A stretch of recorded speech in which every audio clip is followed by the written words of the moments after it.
നമസ്കാരം. ഒരു ജീവൻ രക്ഷിക്കാൻ വലിയ അത്ഭുതങ്ങളൊന്നും ചെയ്യണമെന്നില്ല. നമ്മുടെ സിരകളിലൂടെ ഒഴുകുന്ന രക്തം ദാനം ചെയ്യാനുള്ള ഒരു മനസ്സുണ്ടായാൽ തന്നെ അത് മറ്റൊരാൾക്ക് പുതുജീവൻ നൽകും. മരുന്നുകൊണ്ട് മാത്രം മാറ്റാൻ കഴിയാത്ത ചില അവസ്ഥകളിൽ ഒരു മനുഷ്യൻ്റെ ജീവൻ നിലനിർത്താൻ മറ്റൊരാളുടെ രക്തം കൂടിയേ തീരും.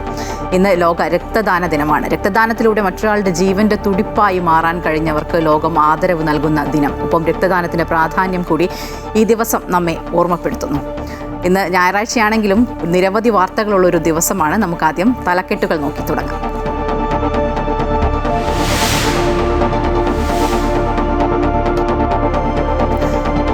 ഫിഫ വേൾഡ് കപ്പിൽ മുൻ ചാമ്പ്യന്മാരായ ബ്രസീലിന് സമനില തുടക്കം. കരുത്തരായ മൊറോക്കോയോട് 1-1 സമനില വഴങ്ങി. സ്വിറ്റ്സർലാൻഡിനെ സമനിലയിൽ കുരുക്കി ഖത്തർ. മലയാളി താരം തഹ്സീൻ ഇറങ്ങിയില്ല. സൂപ്പർ സൺഡേയിൽ ജർമ്മനി ഇന്ന് ക്യുറസോവയ്ക്കെതിരെ.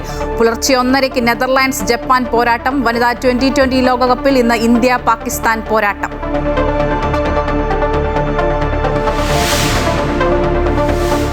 നിപ്പ പ്രതിരോധ പ്രവർത്തനങ്ങൾ ഏകോപിപ്പിക്കാൻ ആരോഗ്യമന്ത്രി കെ മുരളീധരൻ ഇന്ന് കോഴിക്കോട്. സംസ്ഥാനത്ത് ഇന്നലെ മാത്രം പകർച്ചപ്പനിക്ക് ചികിത്സ തേടിയത് 11,534 പേർ. കൊല്ലത്തും മലപ്പുറത്തും ഷിഗല്ല സ്ഥിരീകരിച്ചു.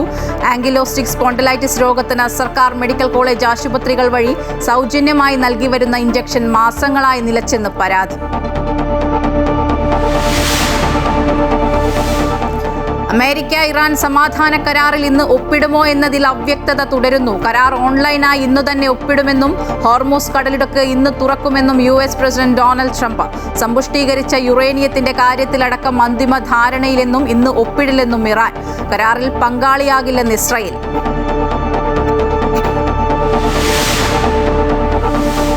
എറണാകുളം മലയിടം തുരുത്തിലെ ഭൂപ്രശ്നം പരിഹരിച്ചു. ദളിത് കുടുംബങ്ങളെ കുടിയിറക്കില്ല. തർക്കഭൂമിയിൽ 5 സെന്റ് ഭൂമി കുടുംബങ്ങൾക്ക് നൽകും.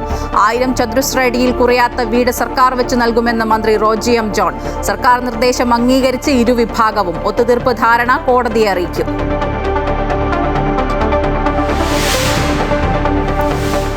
പതിറ്റാണ്ടിന് ശേഷം അധികാരത്തിലെത്തിയ UDF സർക്കാരിന്റെ ആദ്യ ബജറ്റിനെ കേരളം കാത്തിരിക്കുന്നത് പ്രതീക്ഷയോടെ. തയ്യാറാക്കേണ്ടത് പ്രകടന പത്രികയിലെ വാഗ്ദാനങ്ങൾക്കൊപ്പം ജനക്ഷേമത്തിനും വികസനത്തിനും പ്രാമുഖ്യം നൽകുന്ന ബജറ്റ്. കടം കയറിയ ഖജനാവിൽ നിന്ന് സാമ്പത്തിക സ്രോതസ്സിന്റെ വിസ്മയങ്ങൾ തീർക്കുക എന്നത് ധനമന്ത്രി കൂടിയായ മുഖ്യമന്ത്രിക്ക് മുന്നിലെ വെല്ലുവിളി. പ്രധാനമന്ത്രി നരേന്ദ്രമോദിയുടെ യൂറോപ്പ് പര്യടനത്തിന് തുടക്കം. ഫ്രാൻസിലെത്തിയ പ്രധാനമന്ത്രി പ്രസിഡന്റ് ഇമ്മാനുവൽ മാക്രോണുമായി ഇന്ന് കൂടിക്കാഴ്ച നടത്തും. ഭാരത് ഇന്നവേറ്റ് സ്റ്റാർട്ടപ്പ് മേള ഇരുവരും ചേർന്ന് ഉദ്ഘാടനം ചെയ്യും. ഫ്രാൻസിൽ നിന്ന് 114 റഫേൽ യുദ്ധവിമാനങ്ങൾ വാങ്ങുന്ന കരാറിൽ ഇരു രാജ്യങ്ങളും ഒപ്പുവയ്ക്കും. G7 ഉച്ചകോടിക്കിടെ US പ്രസിഡന്റ് ഡൊണാൾഡ് ട്രംപുമായി പ്രധാനമന്ത്രി കൂടിക്കാഴ്ച നടത്തും.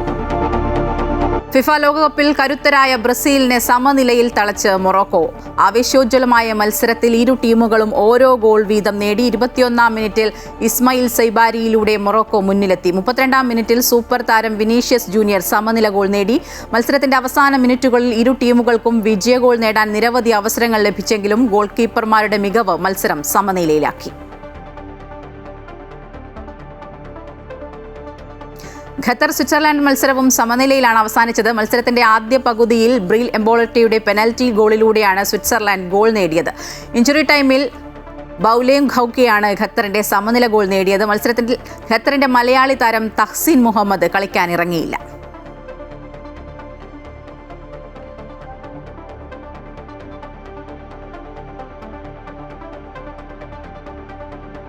ഇന്നും നിരവധി മത്സരങ്ങളാണുള്ളത്. ജർമ്മനി ഇന്ന് ക്യുറസോവയെ നേരിടും. ഹെയ്ത്തി സ്കോട്ട്ലൻഡ് മത്സരം പുരോഗമിക്കുകയാണ്. സ്കോട്ട്ലൻഡ് 1 ഗോളിന് മുന്നിലാണ്. പുലർച്ചെ 1:30 നെതർലാൻഡ്സ് ജപ്പാൻ പോരാട്ടവും നടക്കും.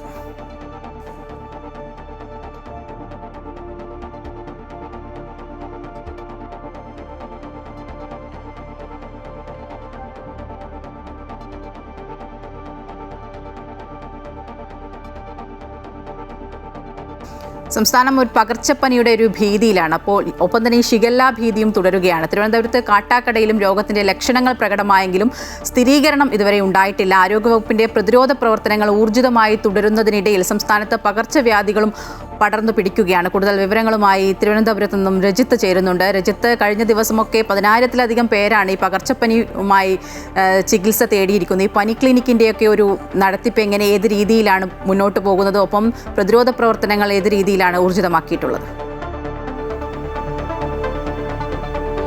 സർക്കാരിന്റെ പ്രതിരോധ പ്രവർത്തനങ്ങൾ വളരെ സജീവമായി തന്നെ മുന്നോട്ട് പോകുന്നുണ്ട് എന്ന് പറയുമ്പോൾ തന്നെയാണ് ഇപ്പോൾ ഈ പകർച്ചപ്പനി സംസ്ഥാനത്ത് വളരെ വ്യാപകമായി തന്നെ തുടരുന്നു എന്നാണ്. ഷിഗല്ല കേസുകൾ റിപ്പോർട്ട് ചെയ്യുന്നുണ്ട്. ഒപ്പം തന്നെ നിപ്പയും സംസ്ഥാനത്ത് നിപ്പയുടെ ഭീതിയും നിലനിൽക്കുന്ന സാഹചര്യത്തിൽ തന്നെയാണ് ഈ മറ്റ് പകർച്ചവ്യാധികളും പടർന്നു പിടിക്കുന്നത് എന്നതാണ് ഏറെ ശ്രദ്ധേയമായ കാര്യം. ഇന്നലെ മാത്രം 132ഓളം ഇതുവരെ 132ഓളം കേസുകൾ ഷിഗല്ലയുമായി ബന്ധപ്പെട്ടുകൊണ്ട് റിപ്പോർട്ട് ചെയ്തെങ്കിൽ അത്ര കണക്കുകൾ അത്രത്തോളം വരുന്നില്ലെങ്കിലും 85 പേർക്കാണ് കഴിഞ്ഞ ദിവസം മാത്രം പനി, അത് ഡെങ്കിപ്പനി ബാധിച്ചിരിക്കുന്നത്. ഇന്നലെ മാത്രം റിപ്പോർട്ട് ചെയ്തിരിക്കുന്നത് ഇന്നലത്തെ സർക്കാരിൻ്റെ കണക്കുകൾ പ്രകാരം തന്നെയാണ് 85 പേർക്ക് ഡെങ്കിപ്പനി റിപ്പോർട്ട് ചെയ്തിരിക്കുന്നത്. അത് ഒരു മാസത്തെ കണക്കുകളിലേക്ക് എത്തുമ്പോൾ 758 പേർക്ക് എന്നതാണ്.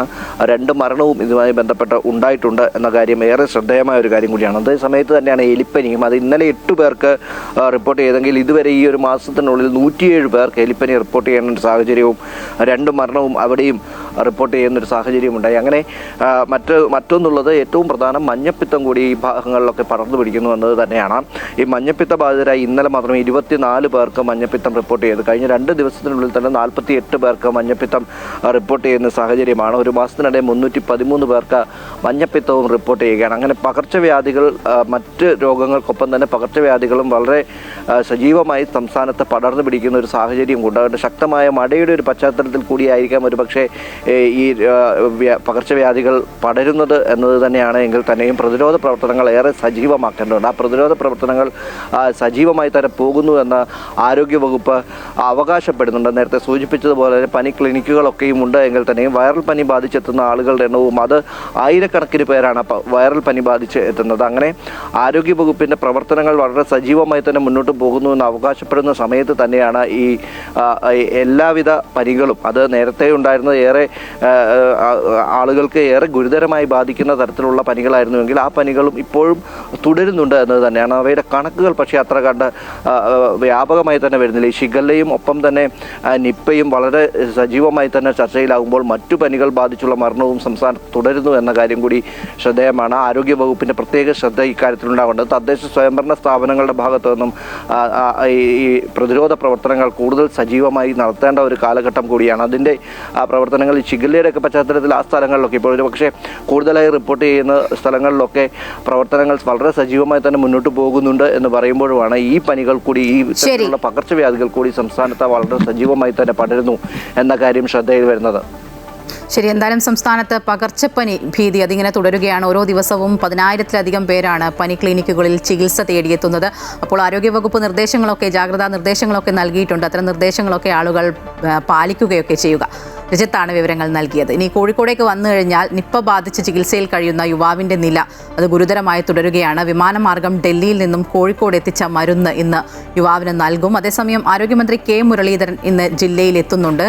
അനഘയുണ്ട് കൂടുതൽ വിവരങ്ങളുമായി. അനഘ, ഈ യുവാവിൻ്റെ ആരോഗ്യനിലയിൽ ഒരു ആശങ്കയുണ്ട്. ഒപ്പം ഈ മരുന്ന് ലഭ്യതയിലൊക്കെ അതിനൊരു പരിഹാരമായി ഇന്ന് മരുന്നെത്തുമെന്ന് നമുക്ക് പ്രതീക്ഷിക്കാം. അത്തരത്തിലുള്ള വിവരങ്ങളൊക്കെയാണ് വരുന്നത്. ഒപ്പം മന്ത്രി മുരളീധരൻ കൂടി ജില്ലയിൽ എത്തുന്നുണ്ട്.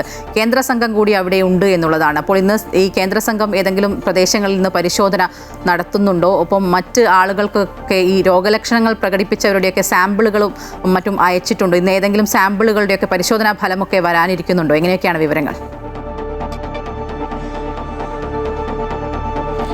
തീർച്ചയായുമായ ഈ 43-കാരൻ്റെ നില അതീവ ഗുരുതരമായി തന്നെ തുടരുകയാണ്. അദ്ദേഹം വെന്റിലേറ്ററിലാണ് ഇപ്പോഴും കഴിയുന്നത് എന്നുള്ളതാണ് ഏറെ പ്രധാനപ്പെട്ട കാര്യം. ഏതായാലും ഡൽഹിയിൽ നിന്ന് കോഴിക്കോട് എത്തിച്ച മോണോക്ലോണൽ ആന്റിബോഡി മരുന്ന് ഇന്ന് അദ്ദേഹത്തിന് നൽകും എന്നാണ് നമുക്ക് മനസ്സിലാക്കുവാൻ വേണ്ടി സാധിച്ചത്. മന്ത്രി ജില്ലയുടെ ചുമതലയുള്ള AP അനിൽകുമാറിന്റെ നേതൃത്വത്തിലുള്ള ഇന്നലെ നടന്ന അവലോകന യോഗത്തിലാണ് ഇത്തരത്തിൽ മരുന്ന് കോഴിക്കോട് എത്തിക്കാനുള്ള നിർദ്ദേശം നൽകിയത്. ഇന്നലെ ഏറ്റവും ആശ്വാസം നൽകിയ ഒരു വാർത്ത ഹയസ്റ്റ് റിസ്കിലുള്ള 3 പേരുടെ പരിശോധനാ ഫലം നെഗറ്റീവായി എന്നുള്ളതാണ്. പക്ഷേ 13 പേരെ കൂടി ഇത്തരത്തിൽ സമ്പർക്ക പട്ടികയിലേക്ക് ഇന്നലെ ഉൾപ്പെടുത്തിയിട്ടുണ്ട്. ഇതോടെ 100 പേരായിട്ടുണ്ട് സമ്പർക്ക പട്ടികയിൽ. പക്ഷേ ഹയസ്റ്റ് റിസ്കിലുള്ള 3 പേരുടെ പരിശോധനാ ഫലം വന്നപ്പോൾ അത് നെഗറ്റീവായി എന്നുള്ളത് ഏറെ ആശ്വാസം നൽകുന്ന കാര്യമാണ്. ഏതായാലും രാമനാട്ടുകര ഡിവിഷനുകൾ കേന്ദ്രീകരിച്ച് തന്നെ 320 വീടുകളിലെയും സന്ദർശനം ഇന്നലെ വിവിധ വകുപ്പുകൾ പൂർത്തിയാക്കിയിട്ടുണ്ട്. ആരോഗ്യവകുപ്പ് അടക്കം ഇന്നലെ ഈ 320 വീടുകളിലും സന്ദർശനം നടത്തിയിരുന്നു. തുടരുന്നു. ഏതായാലും ICMR-ൽ നിന്നുള്ള വിദഗ്ധ സംഘങ്ങൾ അടക്കം ഇന്നലെ കോഴിക്കോട് എത്തിയിരുന്നു. ഈ വിദഗ്ധ സംഘങ്ങൾ അടക്കം തന്നെ ഇത്തരത്തിൽ കോഴിക്കോട് മെഡിക്കൽ കോളേജിൽ എത്തുകയും രോഗിയുടെ ആരോഗ്യസ്ഥിതി അടക്കം നേരിട്ട് അറിയുകയും ഈ ആരോഗ്യ വകുപ്പുമായി തന്നെ ചർച്ചകൾ നടത്തുകയും ഈ വീട്, അതായത് ഇദ്ദേഹത്തിന്റെ വീട് സ്ഥിതി ചെയ്യുന്ന രാമനാട്ടുകരയിലുള്ള ഡിവിഷനിലുള്ള വീടുകളും ഈ പ്രദേശത്തെ മറ്റ് വീടുകളിലും അടക്കം സന്ദർശനം ഇന്നലെ പൂർത്തിയാക്കിയിട്ടുണ്ട്. ഏതായാലും ഇന്നലെ മുഹമ്മദ് റിയാസ് അടക്കം കോഴിക്കോട് ഇത്തരത്തിൽ കളക്ടറേറ്റിലേക്ക് എത്തി കൺട്രോൾ റൂമിലെത്തി ഒരു പ്രതിഷേധമടക്കം നടത്തിയിരുന്നു. അതായത് ആരോഗ്യമന്ത്രി അടക്കം ജില്ലയിലില്ല എന്നുള്ളത് പ്രതിപക്ഷം വലിയ ആരോപണമായി ഇന്നലെ ഉന്നയിച്ചിരുന്നു. പക്ഷേ ഇന്ന് ആരോഗ്യമന്ത്രി ഒരു 11 മണിയോടകം കോഴിക്കോട് ജില്ലയിൽ എത്തും എന്നാണ് നമുക്കിപ്പോൾ അറിയാൻ വേണ്ടി സാധിക്കുന്നത്. ഏതായാലും ആരോഗ്യമന്ത്രിയുടെ അടക്കം നേതൃത്വത്തിൽ ഈ ഉന്നതതല ആരോഗ്യ വകുപ്പിന്റെ അധികൃതരുമായി അടക്കം ജില്ലാ കളക്ടറുമായി അടക്കം ഒരു അവലോകന യോഗം ഇന്ന് 11:30 ഉണ്ടാകും എന്നുള്ളത് തന്നെയാണ് നമ്മളിപ്പോൾ മനസ്സിലാക്കുന്നത്. ഏതായാലും വെന്റിലേറ്ററിന്റെ സഹായത്തോടെ ഈ 43 വയസ്സുകാരന്റെ നില അതീവ ഗുരുതരമായി തന്നെ തുടരുന്നു. ഇന്ന് അദ്ദേഹത്തിന് മരുന്ന് നൽകും. മോണോക്ലോണൽ ആന്റിബോഡിയാണ് ഇന്ന് അദ്ദേഹത്തിന് നൽകുക. ഹയസ്റ്റ് റിസ്കിലുള്ള 3 പേരുടെ ഫലം ഇന്നലെ നെഗറ്റീവ് ആയിട്ടുണ്ട്. ശരി, പ്രതിരോധ പ്രവർത്തനങ്ങളെ ഏകോപിപ്പിക്കുന്നതിനായി മന്ത്രി കെ മുരളീധരൻ ഇന്ന് ജില്ലയിൽ എത്തുന്നുണ്ട്. അതേസമയം തന്നെ ആശങ്കയായി നിപ്പ ബാധിച്ച് ചികിത്സയിൽ കഴിയുന്ന യുവാവിൻ്റെ ആരോഗ്യനില ഗുരുതരമായി തുടരുന്നുമുണ്ട്. അനഘയാണ് വിവരങ്ങൾ നൽകിയത്. ആങ്കിലോസിംഗ് സ്പോണ്ടിലൈറ്റിസ് എന്ന രോഗം ബാധിച്ചവർക്ക് സർക്കാർ മെഡിക്കൽ കോളേജ് വഴി സൗജന്യമായി നൽകി വരുന്ന ഇഞ്ചക്ഷൻ മാസങ്ങളായി നിലച്ചെന്ന് പരാതി. ഇതുമൂലം മാസം വലിയൊരു സംഖ്യ മരുന്നിനായി കണ്ടെത്താൻ നട്ടം തിരിയുകയാണ് പല രോഗികളും. തൃശൂർ അരിമ്പൂർ സ്വദേശി ജെയ്സണും മരുന്ന് ലഭിക്കാതെ വന്നതോടെ ദുരിതത്തിലായിരിക്കുകയാണ്. പഞ്ചായത്ത് നൽകിയ ഫോട്ടോ കോപ്പി മെഷീൻ ഉപയോഗിച്ച വീട്ടിലിരുന്ന് ഉപജീവനമാർഗം കണ്ടെത്തുന്ന വ്യക്തിയാണ് ജേസൺ. യുവാക്കളെ ഗുരുതരമായി ബാധിക്കുന്ന അപൂർവ വാതരോഗമായ ആങ്കിലോസിംഗ് സ്പോണ്ടിലൈറ്റിസ് രോഗബാധിതനുമാണ് ജേസൺ. 2013 മുതൽ ജേസന് ബയോളജിക്കൽ ഇഞ്ചക്ഷൻ നൽകുന്നുണ്ട്. 2021 മുതൽ സർക്കാർ പദ്ധതിയിലൂടെ മെഡിക്കൽ കോളേജ് വഴി ഇഞ്ചക്ഷൻ സൗജന്യമായി ലഭിച്ചിരുന്നു. എന്നാൽ 3 മാസത്തിലധികമായി തൃശൂർ മെഡിക്കൽ കോളേജിൽ മരുന്ന് സ്റ്റോക്കില്ലാത്തതിനാൽ ബുദ്ധിമുട്ടിലാണെന്ന് ജെയ്സൺ പറയുന്നു. 2013 തൊട്ട് ഞാൻ ഒരു ബയോളജിക്കൽ ഇഞ്ചക്ഷൻ ഉണ്ട്, അത് ചെയ്തുകൊണ്ടിരിക്കുന്ന ഒരു വ്യക്തിയാണ്. 2021 തൊട്ട് നമുക്ക് സർക്കാരിന്റെ പദ്ധതി വഴി KSSM നമുക്ക് ഇഞ്ചക്ഷൻ വിതരണം ചെയ്തിട്ടുണ്ട് മെഡിക്കൽ കോളേജിൽ വഴി. 3-4 മാസമായിട്ട് തീരെ വിതരണം ഇല്ലേ മെഡിക്കൽ കോളേജിൽ നിന്ന്. ഈ അസുഖമുള്ളവർക്ക് ഇങ്ങനെ ഒരു മരുന്ന് വിതരണം നിലവിൽ നിലച്ചൊരവസ്ഥയാണ്. ഇന്ത്യയിൽ 1,00,000-7 പേർക്കാണ് ഈ രോഗമുള്ളതെന്നാണ് കണക്ക്. നട്ടെല്ലിനും ഇടുപ്പെല്ലിനും ബാധിക്കുന്ന ഈ രോഗം മൂലം ദീർഘനേരം ഇരിക്കാനും നിൽക്കാനും കഴിയാത്ത അവസ്ഥയുമാണ്. ക്രമേണ ചലനശേഷി ഇല്ലാതായി വരുന്ന നിലയിലേക്ക് കാര്യങ്ങൾ ചെന്നെത്തും. ജെയ്സണ് 1 മാസത്തേക്കുള്ള മരുന്ന് കുറഞ്ഞ ഡോസ് പുറമേ നിന്ന് വാങ്ങണമെങ്കിൽ 25,000 രൂപയോളം കണ്ടെത്തണം. തന്നെപ്പോലുള്ള രോഗികൾ ഇതുമൂലം കഷ്ടത അനുഭവിക്കുകയാണെന്നും ജെയ്സൺ പറയുന്നു. ഒരുപാട് സാമ്പത്തിക ബാധ്യത വരുന്ന ഒരു അസുഖമാണ് ചികിത്സയ്ക്ക് വേണ്ടിയിട്ട്. അപ്പോൾ നമുക്ക് ഇഞ്ചക്ഷൻ തന്നെ ഒരു മാസം ഒരു 25 രൂപയുടെ അടുത്ത് നമുക്ക് മാസത്തിന് തന്നെ കാണേണ്ടി വരും. ഒരു കോഴ്സ് 12 എണ്ണാണ് വേണ്ടത്. ജെയ്സന്റെ വിവരമറിഞ്ഞ കാണാനെത്തിയ MLA C രവീന്ദ്രനാഥിന് നിവേദനം നൽകിയിട്ടുണ്ട്. ആങ്കിലോസിംഗ് സ്പോണ്ടിലൈറ്റിസ് രോഗബാധിതരുടെ സംഘടനയും ആരോഗ്യവകുപ്പ് മന്ത്രിക്ക് നിവേദനം അയച്ച് കാത്തിരിക്കുകയാണ്. അമൃത ന്യൂസ്, തൃശൂർ. 10 വർഷത്തിന് ശേഷം അധികാരമേറ്റ UDF സർക്കാരിന്റെ ആദ്യ ബജറ്റിനെ ഒരു പുതുയുഗ പ്രതീക്ഷയോടെയാണ് കേരളം കാത്തിരിക്കുന്നത്. പ്രകടന പത്രികയിലെ വാഗ്ദാനങ്ങൾ നടപ്പാക്കാൻ ശ്രമിക്കുന്ന സർക്കാരിന് ജനക്ഷേമവും വികസനവും മുഖമുദ്രയാക്കുന്ന ബജറ്റാണ് തയ്യാറാക്കേണ്ടത്. കടം കയറിയ ഖജനാവിൽ നിന്നുകൊണ്ട് സാമ്പത്തിക സ്രോതസ്സിന്റെ വിസ്മയങ്ങൾ തീർക്കുക എന്നത് തന്നെയാണ് ധനമന്ത്രിയായ മുഖ്യമന്ത്രിക്ക് മുന്നിലെ വെല്ലുവിളി. സംസ്ഥാന ബജറ്റ് അവതരിപ്പിക്കുന്ന കേരളത്തിലെ 3ാമത്തെ മുഖ്യമന്ത്രിയായ VD സതീശന് ആദ്യ അംഗത്തിൽ കാര്യക്ഷമതയോടെയും ദീർഘവീക്ഷണത്തോടെയുമുള്ള ബജറ്റ് അവതരിപ്പിച്ചേ മതിയാകൂ. 10 വർഷത്തിന് ശേഷം അധികാരത്തിലെത്തുന്ന UDF മുഖ്യമന്ത്രിക്ക് മേലുള്ളത് പ്രതീക്ഷയുടെ അമിതഭാരവും കടത്താൽ നട്ടം തിരിയുന്ന ധനവകുപ്പുമാണ്. ഇവിടെ നിന്നുകൊണ്ട് വേണം മുഖ്യമന്ത്രിക്ക് സദ്ഭരണവും സഹാനുഭൂതിയും പ്രമേയമാക്കിയുള്ള തന്റെ കന്നി ബജറ്റ് അവതരിപ്പിക്കേണ്ടത്. ഇന്ദിരാ ഗ്യാരണ്ടിയിൽ നിന്ന് തന്നെയാണ് ആദ്യം തുടങ്ങേണ്ടത്. പ്രധാന ആകർഷണമായ KSRTCയിൽ സ്ത്രീകളുടെ സൗജന്യയാത്രയും ഉമ്മൻചാണ്ടിയുടെ പേരിലുള്ള ഇൻഷുറൻസ് പരിരക്ഷയും പെൺകുട്ടികളുടെ ഉന്നത വിദ്യാഭ്യാസ ധനസഹായവും നടപ്പാക്കാൻ പണം കണ്ടെത്തിയേ മതിയാകൂ. ഇതിനു പുറമെയാണ് സാമൂഹ്യക്ഷേമ പെൻഷൻ 3000 ഉയർത്തുമോ എന്ന ചോദ്യവും. ആദ്യമായി വയോജന വകുപ്പ് രൂപീകരിച്ച സർക്കാരിന്റെ ബജറ്റ് കൂടിയാകുമ്പോൾ വയോജനക്ഷേമത്തിനും കൈത്താങ്ങുണ്ടാകണം. ഇതിനു പുറമെ സാധാരണക്കാരനെ നേരിട്ട് ബാധിക്കുന്ന വിവിധ വകുപ്പുകളിൽ കരുതലുണ്ടാകണം. പ്രകടന പത്രികയിലെ വാഗ്ദാനങ്ങൾ അതിവേഗത്തിൽ നടപ്പാക്കാൻ തുടങ്ങിക്കഴിഞ്ഞ സർക്കാർ എന്ന പ്രതിച്ഛായ നിലനിർത്തണമെങ്കിൽ ഇതൊക്കെ ബജറ്റിൽ പ്രതിഫലിച്ചേ മതിയാകൂ. സാമൂഹ്യക്ഷേമ പദ്ധതികൾക്ക് പരമാവധി ഊന്നൽ നൽകിയ ശേഷം വികസന പദ്ധതികളിലേക്ക് കടക്കണം. ഇവിടെയും വാഗ്ദാനങ്ങൾ പാലിക്കാനുള്ള ശ്രമമുണ്ടാകണം. വൻകിട വികസന പദ്ധതികൾ തൽക്കാലം ആദ്യ ബജറ്റിൽ ഇടം പിടിക്കുമെന്ന് കരുതാനാകില്ല. സാമ്പത്തിക സ്ഥിതി അത്രമേൽ പ്രതികൂലമാണ്. പക്ഷെ കേരളത്തെ വികസന പാതയിലേക്ക് നയിക്കുന്ന സർക്കാരാണ് എന്ന ബോധ്യം ബജറ്റിൽ കാണിച്ചേ മതിയാകൂ. സ്റ്റാർട്ടപ്പ് പദ്ധതികൾക്കും ചെറുകിട വ്യവസായങ്ങൾക്കും ഊന്നൽ നൽകുന്ന പദ്ധതികളുണ്ടാകും. ആരോഗ്യ, വിദ്യാഭ്യാസ, കാർഷിക, IT, വ്യാവസായിക മേഖലകൾക്കും കൈത്താങ്ങുണ്ടാകണം. ഇനി അറിയേണ്ടത് ഇതിനായുള്ള സാമ്പത്തിക സ്രോതസ് എങ്ങനെ കണ്ടെത്തുമെന്നതാണ്. ഇന്ധന വിലവർധനയുടെ പശ്ചാത്തലത്തിൽ നികുതി പരിഷ്കാരങ്ങൾ ഉണ്ടാകുമോ? ജനങ്ങളുടെ മേൽ അമിത നികുതി ഭാരം അടിച്ചേൽപ്പിക്കുന്ന തീരുമാനം തൽക്കാലം ആദ്യ ബജറ്റിൽ ഉണ്ടാകില്ല എന്ന് തന്നെ പ്രതീക്ഷിക്കാം. അടിസ്ഥാന സൗകര്യ വികസനത്തിനായി പണം കണ്ടെത്താൻ LDF സർക്കാർ കിഫ്ബി എന്ന തന്ത്രമാണ് പ്രയോഗിച്ചതെങ്കിൽ UDF സർക്കാർ ആവിഷ്കരിക്കുന്ന ബദൽ മാർഗത്തിലും ആകാംക്ഷയുണ്ട്. ഇവിടെയാണ് VD സതീശൻ എന്ന സാമ്പത്തിക വിദഗ്ധന്റെ വിസ്മയ ബജറ്റിൽ ഒളിഞ്ഞിരിക്കുന്ന മാജിക്കുകൾ എന്താകുമെന്ന കൗതുകം. പക്ഷേ മുഖ്യമന്ത്രി തികഞ്ഞ ആത്മവിശ്വാസത്തിലാണ്. അൻഫിലി ഡിസൂസ, അമൃത ന്യൂസ്, തിരുവനന്തപുരം. സംസ്ഥാനത്തെ KSRTC ഓർഡിനറി ബസ്സുകളിൽ സ്ത്രീകൾക്ക് സൗജന്യ യാത്രയൊരുക്കുന്ന പ്രിയദർശിനി പദ്ധതി ജൂൺ 15 മുതൽ യാഥാർത്ഥ്യമാവുകയാണ്. നാടൊന്നാകെ ഈ പ്രഖ്യാപനത്തെ സ്വാഗതം ചെയ്യുമ്പോൾ പത്തനംതിട്ട ജില്ലയിലെ തണ്ണിത്തോട് പഞ്ചായത്ത് മാത്രം കടുത്ത നിരാശയിലാണ്. KSRTC ഓർഡിനറി ബസ് ഇല്ലാത്തതിനാൽ ഈ മലയോര ഗ്രാമത്തിലെ സ്ത്രീകൾക്ക് പദ്ധതിയുടെ ആനുകൂല്യം പൂർണ്ണമായും നഷ്ടമാകും. വർഷങ്ങളായി തുടരുന്ന തണ്ണിത്തോടുകാരുടെ ഈ കടുത്ത യാത്രാദുരിതത്തിന്റെ നേർക്കാഴ്ചയിലേക്ക്.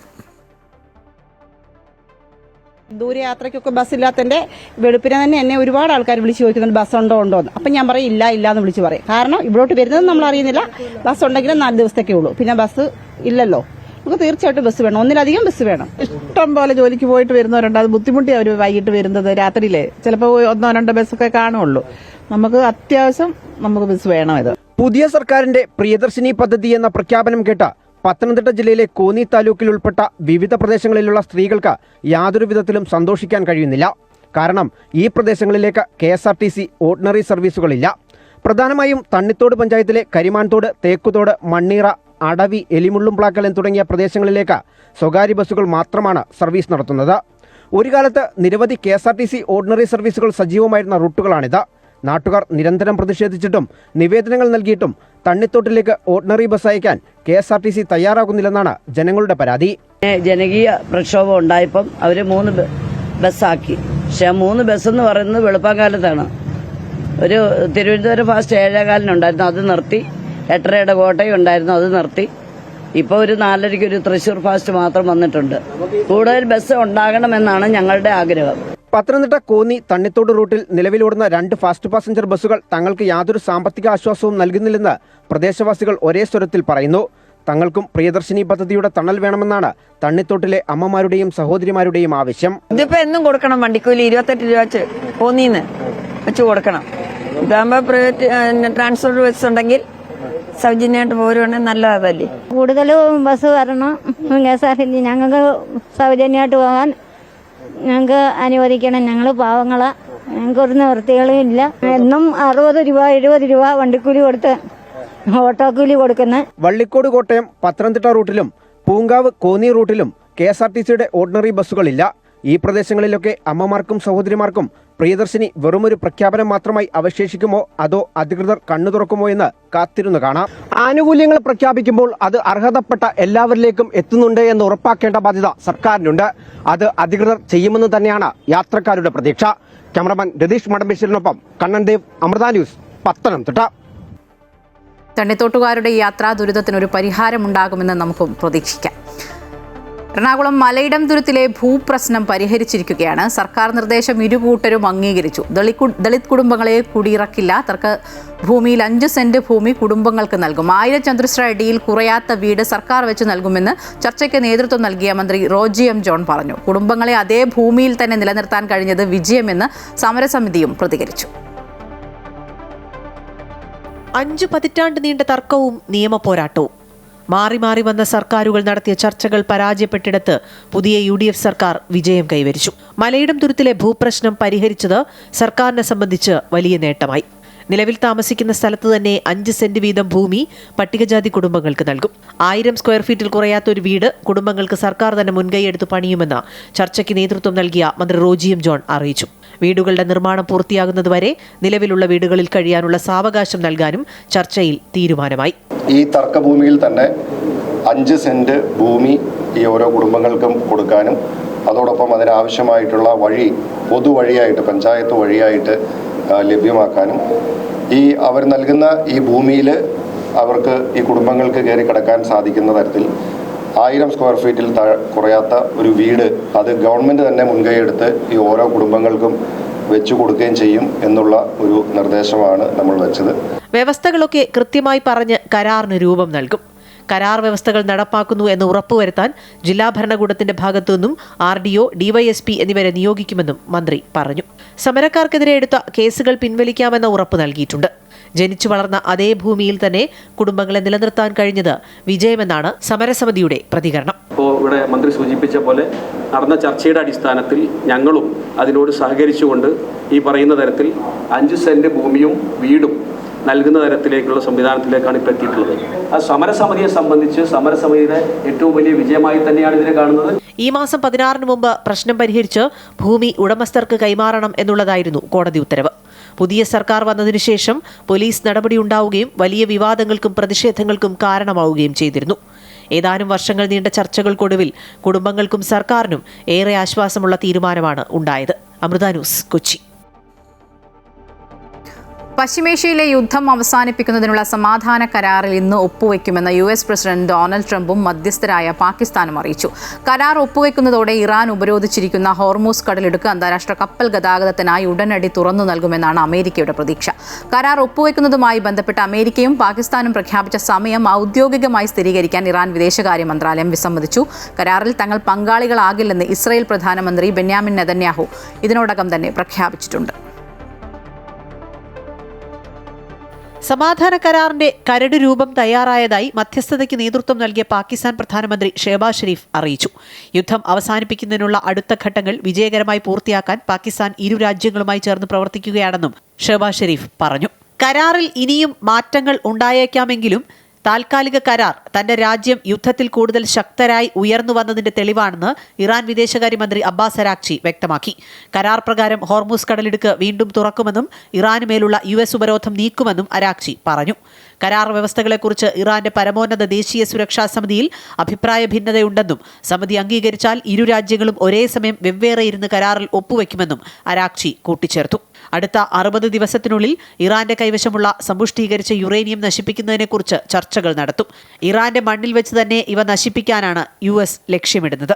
കരാറിൽ ഒപ്പുവെച്ചയുടൻ ഇറാന്റെ മരവിപ്പിച്ച കോടിക്കണക്കിന് ഡോളറിന്റെ ആസ്തികൾ വിട്ടുനൽകുമെന്ന വാർത്തകൾ അമേരിക്ക നിഷേധിച്ചു. ഇറാൻ വ്യവസ്ഥകൾ പൂർണ്ണമായി നടപ്പാക്കിയെന്ന് ഉറപ്പുവരുത്തിയ ശേഷം മാത്രമേ ഘട്ടം ഘട്ടമായി സാമ്പത്തിക ആനുകൂല്യങ്ങൾ നൽകൂ എന്ന് American vice president JD Vance പറഞ്ഞു. ഇരുപക്ഷവും തമ്മിൽ കരാറിന്മേൽ വലിയ പ്രതീക്ഷയുണ്ടെങ്കിലും മുമ്പും അവസാന നിമിഷം ചർച്ചകൾ പരാജയപ്പെട്ടതിനാൽ ജാഗ്രതയോടെയാണ് നയതന്ത്ര ലോകം നീക്കങ്ങളെ വീക്ഷിക്കുന്നത്.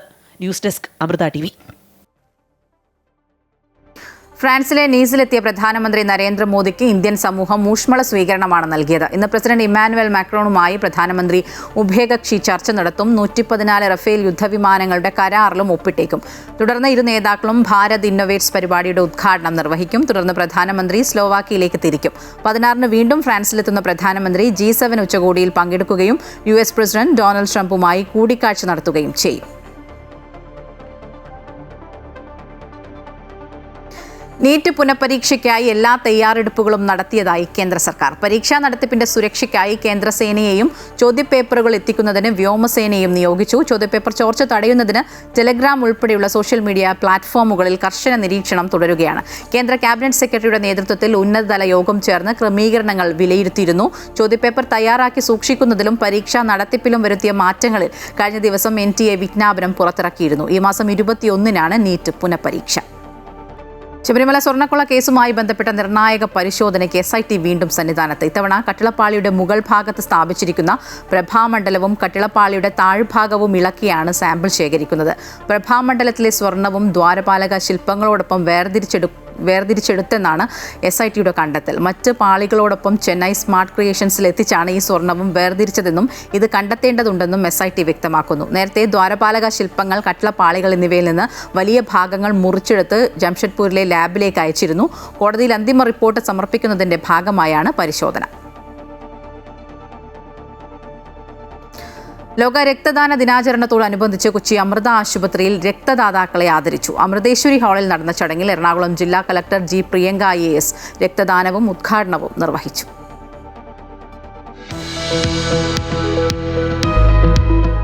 ലോക രക്തദാന ദിനത്തോടനുബന്ധിച്ച് ഒരു തുള്ളി മാനവികത, രക്തം ദാനം ചെയ്യൂ, ജീവൻ രക്ഷിക്കൂ എന്ന സന്ദേശം ഉയർത്തിക്കാട്ടിയാണ് പരിപാടി സംഘടിപ്പിച്ചത്.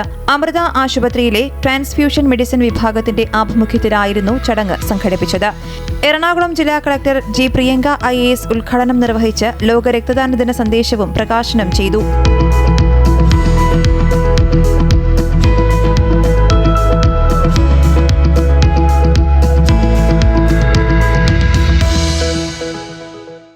So during those times itself, I had an orientation towards, blood donation. Pinadu kalina shesham, whenever I get an opportunity, I ensure that, we do it. Our, social commitment ulla or nature, Keralathina undu, nammade samothina undu. Number of accidents increase avunundu. Number of, debilitating diseases increase avunundu.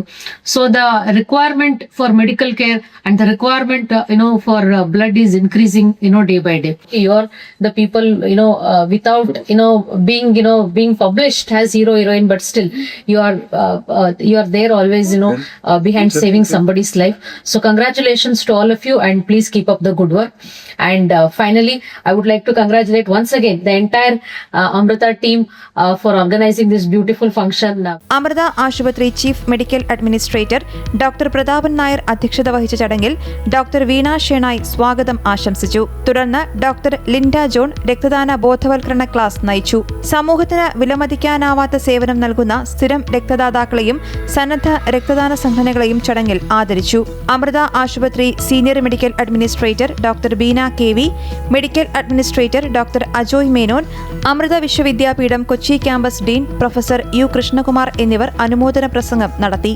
Doctor Archana നന്ദി രേഖപ്പെടുത്തി. Amrita news, Kochi. പ്രമുഖ electronics retail ശൃംഖലയായ myG അവതരിപ്പിച്ച Vishu offer ക്യാമ്പയിന്റെ mega നറുക്കെടുപ്പ് ഫലം പ്രഖ്യാപിച്ചു.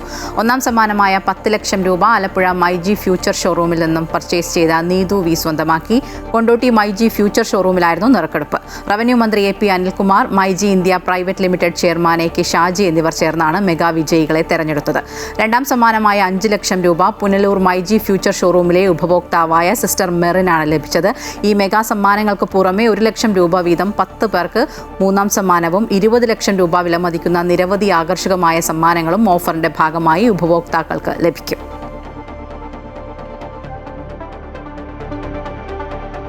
തൃശൂർ മുണ്ടത്തിക്കോട് വെടിക്കെട്ട് ദുരന്തത്തിൽ മരിച്ചവരുടെ കുടുംബാംഗങ്ങൾക്ക് Boche fans charitable trust 10 lakh രൂപ ധനസഹായം നൽകി.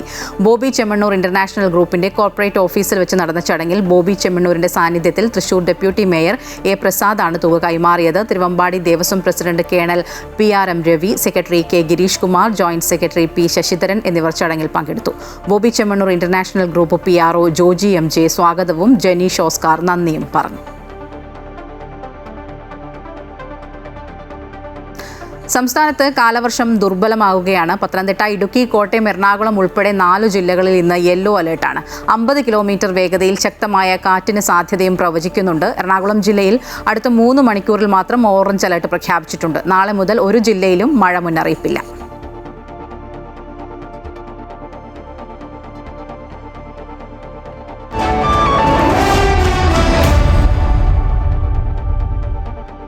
ലോകകപ്പിൽ ഫുട്ബോൾ ആരാധകർ കാത്തിരിക്കുകയാണ് ജപ്പാൻ നെതർലാൻഡ്സ് മത്സരം. മികച്ച തുടക്കവും നോക്കൌട്ട് സാധ്യതകളും ലക്ഷ്യമിട്ടാണ് ഇരു ടീമുകളും ഇറങ്ങുന്നത്. മുൻനിര താരങ്ങളുടെ പരിക്കുകൾ ജപ്പാനെ അലട്ടുന്നുണ്ടെങ്കിലും മികച്ച ഫോമിലാണ് ടീം. നാളെ പുലർച്ചെ 1:30 ടെക്സസിലെ ഡാലസ് സ്റ്റേഡിയത്തിലാണ് മത്സരം. സ്റ്റേഡിയത്തിൽ നിന്നും രാജ്യാന്തര സ്പോർട്സ് ലേഖകനും ചന്ദ്രിക എഡിറ്ററുമായ കമാൽ വരദൂർ തയ്യാറാക്കിയ റിപ്പോർട്ട് കാണാം. വേൾഡ് കപ്പിനായിട്ട് നമ്മൾ ഈ കാണുന്ന കാഴ്ചയിൽ ഉള്ളത് ഡച്ച് ടീം, അതായത് ഡച്ച് ടീം ഒഫീഷ്യൽസ് ഉണ്ട്, ഏകദേശം ഫാൻസ് എല്ലാം വന്നിട്ടുണ്ട്. ജപ്പാനുമായിട്ട് ഞായറാഴ്ച ഈ ഡാലസിൽ വെച്ചിട്ടാണ് അവരുടെ മത്സരം. ആ മത്സരത്തിനായിട്ടാണ് ഈ ഓറഞ്ച് ഈ സൈന്യം, അതായത് നമുക്ക് വീഡിയോസിൽ കാണാം, വളരെ ഗംഭീരമായിട്ട് അവരൊക്കെ വന്നിട്ടുണ്ട്. എന്തായാലും ഡാലസിൽ വേൾഡ് കപ്പിൻ്റെ ആരവങ്ങളാണ്. ഈ ആരവങ്ങളിലേക്കാണ് ഞായറാഴ്ച ജപ്പാനെ നേരിടാനായിട്ട് ഡച്ച് സൈന്യം എത്തിയിരിക്കുന്നത്. ഇത്തവണ ലോകകപ്പിന് സാധ്യത കൽപ്പിക്കപ്പെടുന്ന ടീമുകളിൽ ഒന്നാണ്. നേരത്തെ നമ്മുടെ പ്രവചനത്തിൽ പറഞ്ഞ ബെസ്റ്റ് ടീമായിട്ട് പറഞ്ഞതും നെതർലാൻഡ്സ് ആണ്. എന്തായാലും അവർ വേൾഡ് കപ്പ് അടിക്കുമോ എന്ന് നമുക്ക് കാണാം. ബ്രസീലിന്റെ ആദ്യ മത്സരത്തെ ആവേശത്തോടെയാണ് മലപ്പുറത്തെ ഫുട്ബോൾ ആരാധകർ വരവേറ്റത്. വിവിധയിടങ്ങളിൽ ബിഗ് സ്ക്രീനുകളിൽ നടത്തിയ പ്രദർശനം കാണാൻ പുലർച്ചെ 3:30 മണിക്കും ആയിരങ്ങൾ കാത്തുനിന്നിരുന്നു. മലപ്പുറം കൊണ്ടോട്ടിയിൽ നിന്നുള്ള ദൃശ്യങ്ങൾ.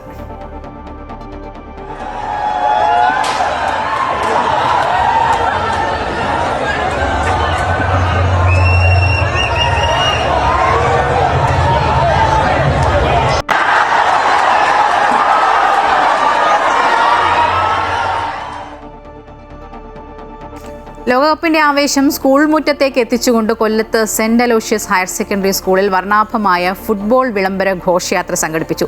ബ്രസീൽ, അർജന്റീന, ഫ്രാൻസ്, പോർച്ചുഗൽ തുടങ്ങി വിവിധ രാജ്യങ്ങളുടെ ജേഴ്സികൾ അണിഞ്ഞെത്തിയ കുട്ടികൾ സ്കൂൾ പരിസരത്തെ ഫുട്ബോൾ മൈതാനമാക്കി മാറ്റി. മുഖത്ത് ഇഷ്ട ടീമുകളുടെ നിറങ്ങൾ പൂശിയും പതാകകൾ വീശിയും ആർപ്പുവിളികളോടെ വിദ്യാർത്ഥികൾ തങ്ങളുടെ പ്രിയ ടീമുകൾക്ക് പിന്തുണ പ്രഖ്യാപിച്ചു. Messi, Ronaldo, Mbappe, Vinicius junior തുടങ്ങിയ ഇഷ്ട താരങ്ങളുടെ പേരുകൾ ഉറക്കെ വിളിച്ചുകൊണ്ട് കുട്ടികൾ ആവേശം പങ്കുവച്ചപ്പോൾ സ്കൂൾ അങ്കണം ആവേശക്കടലായി മാറി.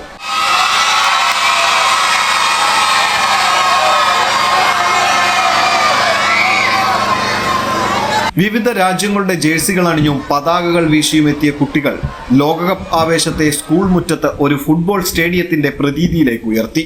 ആർപ്പുവിളികളും ജയഘോഷങ്ങളും ഇഷ്ട ടീമുകൾക്കായുള്ള പിന്തുണ പ്രഖ്യാപനങ്ങളും മുഴങ്ങിയതോടെ അന്തരീക്ഷം ആവേശഭരിതമായി. മുഖത്ത് വർണ്ണങ്ങൾ പൂശിയും പ്രിയ താരങ്ങളുടെയും രാജ്യങ്ങളുടെയും പേരുകൾ ഉറക്കെ വിളിച്ചും കുട്ടികൾ ഫുട്ബോൾ ജ്വരം ആഘോഷമാക്കി. എനിക്ക് ഇഷ്ടപ്പെട്ട ടീം ബ്രസീലാണ്. അന്ന് ഇന്നെല്ലാം ബ്രസീൽ തന്നെയാണ്. ഇഷ്ടപ്പെട്ട പ്ലെയർ നെയ്മർ തന്നെയാണ്. ഇതിനിടെ പരിപാടിയുടെ മുഖ്യാതിഥിയായി ജില്ലാ കളക്ടർ ആനി ജൂല തോമസ് സ്കൂളിലെത്തി. കളക്ടർ വിളംബര ഘോഷയാത്ര ഫ്ളാഗ് ഓഫ് ചെയ്യുകയും ഫുട്ബോൾ കിക്ക് ഓഫ് നിർവഹിക്കുകയും ചെയ്തു. കായിക മനോഭാവവും സൗഹൃദവും ഐക്യവും ഉയർത്തിപ്പിടിക്കുന്ന സന്ദേശമാണ് ഇത്തരം പരിപാടികളിലൂടെ വിദ്യാർത്ഥികളിലേക്ക് എത്തുന്നതെന്ന് കളക്ടർ പറഞ്ഞു. വിദ്യാർത്ഥികളുടെയും അധ്യാപകരുടെയും സാന്നിധ്യത്തിൽ നടന്ന പരിപാടി ഫുട്ബോൾ ആവേശത്തിന്റെ ഉത്സവമായി മാറി. തുടർന്ന് വിളംബര ഘോഷയാത്രയായി കുട്ടികൾ നഗരം ചുറ്റി. അമൃത ന്യൂസ്, കൊല്ലം. വനിതാ 2020 ലോകകപ്പിൽ ഇന്ത്യയും പാകിസ്ഥാനും ഇന്ന് ഏറ്റുമുട്ടും. ബർമിംഗ്ഹാം സ്റ്റേഡിയത്തിൽ രാത്രി 7 മണി മുതലാണ് മത്സരം. ആദ്യ കിരീടം ലക്ഷ്യമിട്ടാണ് ഹർമൻപ്രീത് കൗർ നയിക്കുന്ന ഇന്ത്യൻ ടീം ലോകകപ്പിനെത്തിയത്. 2020 റണ്ണറപ്പായ ടീം കിരീടത്തിനപ്പുറം മറ്റൊന്നും പ്രതീക്ഷിക്കുന്നില്ല. ഏറെ സന്തോഷം തരുന്ന ഒരു റിപ്പോർട്ടാണ് അടുത്തത്. അതായത് അമൃത വാർത്തകളുടെ ഇടപെടൽ ഫലം കണ്ടിരിക്കുകയാണ്. പ്രകൃതിക്ഷോഭത്തിൽ വീട് തകർന്ന് 7 വർഷമായി പ്ലാസ്റ്റിക് കൂരയിൽ കഴിഞ്ഞിരുന്ന 80-കാരൻ രാമനും കുടുംബത്തിനും സഹായവുമായി നാട്ടിലെ ജനകീയ കൂട്ടായ്മ രംഗത്തെത്തി. കഴിഞ്ഞ 7 വർഷമായുള്ള രാമൻ്റെയും കുടുംബത്തിൻ്റെയും ദുരവസ്ഥ അമൃത വാർത്തകൾ റിപ്പോർട്ട് ചെയ്തിരുന്നു. ഇതിന് പിന്നാലെയാണ് കുടുംബത്തിന് സഹായവുമായി നാട്ടുകാരെത്തിയത്. ഭവന നിർമ്മാണ കൂട്ടായ്മ എന്ന പേരിൽ ഒന്നിച്ച ഇവർ സുമനസ്സുകളുടെ പിന്തുണയോടെ രാമന് വീട് നിർമ്മിച്ചു നൽകാനുള്ള പ്രവർത്തനങ്ങൾ തുടങ്ങിക്കഴിഞ്ഞു.